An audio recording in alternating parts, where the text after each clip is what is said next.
Political point. సరే, మొన్న అసెంబ్లీలో చూస్తే కొలుసు పార్థసారథి సాక్షికి 100 కోట్లు దోచిపెట్టాడు జగన్, దీనికి సభా సంఘం విచారణ చేయాలి అని చెప్పేసి అని అన్నారు. అసలు ఇది ఏంటి అసలు సభా సంఘం? వైఎస్ఆర్ కాంగ్రెస్ పార్టీ ప్రభుత్వ హయాంలో 5 ఏళ్ల పాటు అప్పుడు ముఖ్యమంత్రి జగన్మోహన్ రెడ్డి సతీమణి భారతి నిర్వహించేటువంటి సాక్షి పేపర్కి ఎక్కువగా, అంటే మొత్తము సమాచార శాఖ నుంచి ఇచ్చేటువంటి నిధుల్లో 370 కోట్ల రూపాయలు ఓన్లీ సాక్షికే ఇచ్చారండి.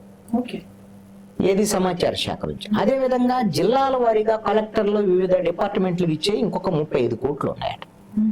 దీని ప్రకారంగా 403 కోట్ల రూపాయలు ఒక్క సాక్షికే ప్రకటనల రూపంలో ఇచ్చారట.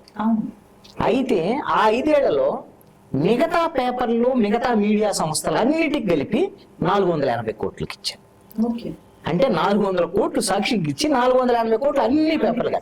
అంటే ఇది ఒక రకంగా పక్షపాతంతో ప్రభుత్వ ధనం మొత్తాన్ని ప్రకటనల రూపంలో తన సొంత మీడియాకి జగన్మోహన్ రెడ్డి ఇచ్చుకున్నారు అనేటువంటిది ఇప్పుడు అధికార పక్షం చేస్తున్నటువంటి ఆరోపణ.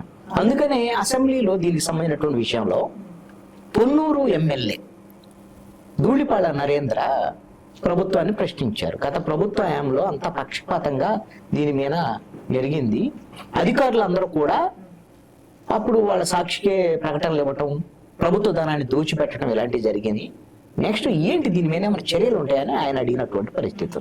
దాని మీదనే సమాచార శాఖ మంత్రిగా ఉన్నటువంటి కొల్లు పార్థసారథి రెస్పాండ్ అయ్యి మేము ప్రభుత్వం ఖచ్చితంగా చర్యలు తీసుకుంటుంది, మా దృష్టికి వచ్చింది, మేము సమాచారం కూడా సేకరించాం అని ఈ 403 కోట్ల రూపాయలకు సంబంధించినటువంటి వ్యవహారం, 480 కోట్లు మిగతా పేపర్లు మీడియాకి ఇచ్చినటువంటి ఎన్ని వివరాలు కూడా ఇచ్చారు. ఇంకా దీని మీద మేము పూర్తి స్థాయి అంటే ఒక సభా సంఘం వేసి ఈ సభా సంఘం ద్వారా విచారణ జరిపి వాస్తవాలు ఏంటో తెలుసుకున్న తర్వాత ఆ దుర్వినియోగం ఏదైందో ప్రజాధనం వాటిని తిరిగి రప్పించేటువంటి ప్రయత్నం కూడా చేస్తాం, ఖచ్చితంగా వాళ్ళ మీద చర్యలు కూడా తీసుకుంటాం అనేటువంటి విధంగా. ఇప్పుడు ఈ సభా సంఘం అంటే ఎలా ఉంటుందంటే, సభా సంఘం అంటే శాసనసభ ఒక కమిటీ వేస్తుంది, సభా సంఘం సంబంధించిన ఒక కమిటీ వేస్తుంది. ఎమ్మెల్యేలు ఎవరైతే ఉన్నారో దాంట్లో అటు అధికార పక్షం వాళ్ళు ఉంటారు, ప్రతిపక్షం నుంచి కూడా సభా సంఘంలో ఉండేదానికి అవకాశం ఉంది. వీళ్ళు సంబంధిత అధికారులను కూడా కమిటీలో పెట్టుకొని సమాచార శాఖకు సంబంధించినటువంటి అధికారులు అసలు ఈ ప్రకటనలో ఏ విధంగా ఏ నిబంధనల ప్రకారం మీడియాకి ఇస్తారు, ఎందుకు సాక్షికి ఎక్కువ ఇచ్చారు అనేటువంటి అంశం మీద మొత్తం విచారణ జరిపి వాళ్ళను కూడా పిలుస్తారు, సాక్షి వాళ్ళను కూడా, సాక్షి యాజమాన్యాన్ని కూడా పిలిచి, అదేవిధంగా అప్పుడు ప్రభుత్వంలో ఎవరైతే సమాచార శాఖ మంత్రిగా ఉన్నారో సమాచార శాఖ కమిషనర్ గా విజయ్ కుమార్ రెడ్డి, ఆ విజయ్ కుమార్ రెడ్డి ఎందుకు ఇలా చేశాడు అని ఆయన్ని కూడా అసెంబ్లీకి నేరుగా పిలిచి కానివ్వండి, లేకపోతే సభా సంఘం ముందు పిలిచి ఆయన కూడా విచారించడానికి అవకాశం ఉంది. అలాగే సార్, ఇప్పుడు చూస్తే మనం కోల్కతా పిఐబి డీజీగా విజయ్ కుమార్ రెడ్డి బదిలీ మీద ఉన్నారు, సో బదిలీ కూడా అవుతున్నారు.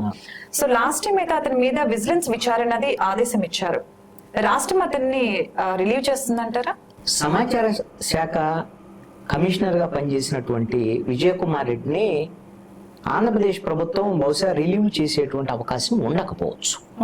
ఎందుకు అని అంటే ఆయన కేంద్ర సర్వీసులకు సంబంధించినటువంటి ఆయన డిప్యుటేషన్ మీదే ఆంధ్రప్రదేశ్ సమాచార శాఖ కమిషనర్ గా వచ్చారు. వాస్తవంగా ఎన్నికలకు ముందు తన డిప్యుటేషన్ ఇంకా పొడిగించమనేది వాళ్ళకి విజ్ఞప్తి చేసుకున్నాడు. ఎప్పుడైతే ఎన్నికల్లో వైఎస్ఆర్ కాంగ్రెస్ పార్టీ ఓడిపోయిందో ఆ తర్వాత నాకు డిప్యుటేషన్ వద్దు, నేను వెళ్ళిపోతాను అని చెప్పేసి వాళ్ళకి అప్లై చేసుకున్నటువంటి పరిస్థితి ఉంది. దాంతోనే ఇప్పుడు కేంద్ర ప్రభుత్వము ఆయన్ని పిఐబి చీఫ్ గా కోల్కతాకు బదిలీ చేసింది. కానీ ఇప్పటికే ఆంధ్రప్రదేశ్ ప్రభుత్వము ఆయన మీద విజిలెన్స్ ఎంక్వైరీ ఎందుకు వీటి మీద ప్రకటనలో అదేవిధంగా సమాచార శాఖలో జరిగినటువంటి అక్రమాల మీద విచారణ అన్నారు.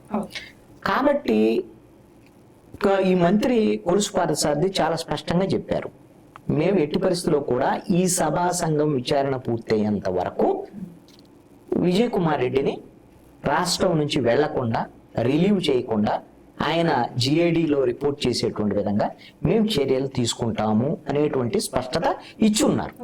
అయితే ఎన్డీఏ ప్రభుత్వం కదా బదిలీ చేసింది, ఢిల్లీలో ఉన్నటువంటి ప్రభుత్వం, కాబట్టి వాళ్ళు ఈ ఎంక్వైరీ ఉన్నటువంటి నేపథ్యంలో ఈయనకు పోస్టింగ్ ఇవ్వద్దు అని ఆంధ్రప్రదేశ్ ప్రభుత్వం గిన కేంద్ర ప్రభుత్వానికి రాస్తే ఆయనకి ఇచ్చినటువంటి కోల్కతాకు పంపించేటువంటి ఆ relieve address, transfer address cancel చేసేదానికి అవకాశాలు ఉండొచ్చు.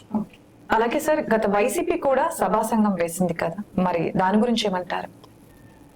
వైసీపీ ప్రభుత్వ హయాంలో తెలుగుదేశానికి సంబంధించినటువంటి కొన్ని అంశాల మీద సభా సంఘం వేశారు.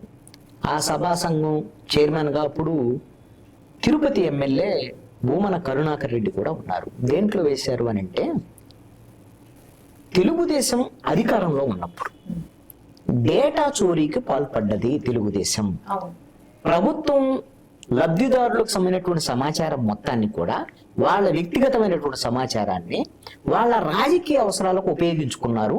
దీనికోసం హైదరాబాద్ కేంద్రంగా ఒక సెంటర్ని ఏర్పాటు చేసుకొని ఈ సమాచారం చోరీ జరిగింది, డేటా చోరీ జరిగింది, దీని మీద తేల్చాలి అనేటువంటి దాని మీద వైఎస్ఆర్ కాంగ్రెస్ పార్టీ ప్రతిపక్షంలో ఉన్నప్పుడు ఆరోపణ చేసింది. అధికారంలోకి వచ్చిన వెంటనే సభా సంఘం వేయటం అనేటువంటిది జరిగింది. ఆ సభా సంఘం కొన్ని విచారణలో టెక్నికల్ గా అధికారులు వీళ్ళందరూ కూడా కొంత విచారణ కూడా జరిపారు. కానీ ఎవరు దోషులు ఏంటి అనేటువంటిది అక్కడ తేల్చినటువంటి పరిస్థితి లేదు. అంటే వాళ్ళకి 5 ఏళ్లే కదా టైం ఉంది, 5 ఏళ్ళలో అయిపోయినటువంటి పరిస్థితి ఉంది. బహుశా ఇప్పుడు ఆ సభా సంఘానికి సంబంధించినటువంటి విషయం ఇప్పుడు ఉండేటువంటి ఈ ప్రభుత్వం కొనసాగించేదానికి అవకాశం ఉండదు. అప్పటి వరకే అప్పుడు స్పీకర్ ఇచ్చినటువంటి ఆదేశాలు 5 ఏళ్ల వరకు పరిమితం అయ్యేదానికి అవకాశం ఉండదు. అందుకని ఈ సభా సంఘాలు ఇవన్నీ ఎలా ఉంటున్నాయి అంటే, రాజకీయ పరమైనటువంటి కక్ష సాధింపుల కోసం తమ ప్రత్యర్థి పార్టీ మీద, అంటే ఓడిపోయినటువంటి పార్టీ మీద ఈ విధంగా సభా సంఘం వేసి దాని మీద వాళ్ళని దోషులుగా తేల్చక ముందే వాళ్ళ టైం అవుతున్నటువంటి పరిస్థితి. అందుకని ఇప్పుడు సాక్షికి సంబంధించినటువంటి ఈ ఆరోపణల మీద కూడా ఇప్పుడు ప్రారంభంలోనే నెలలోనే మరి ఇప్పుడు సభా సంఘం అన్నారు కాబట్టి ఇదేమైనా ఒక 1-2 ఏళ్లలో తేలుస్తారా లేదని చూడాల్సినటువంటి పరిస్థితి ఉంది.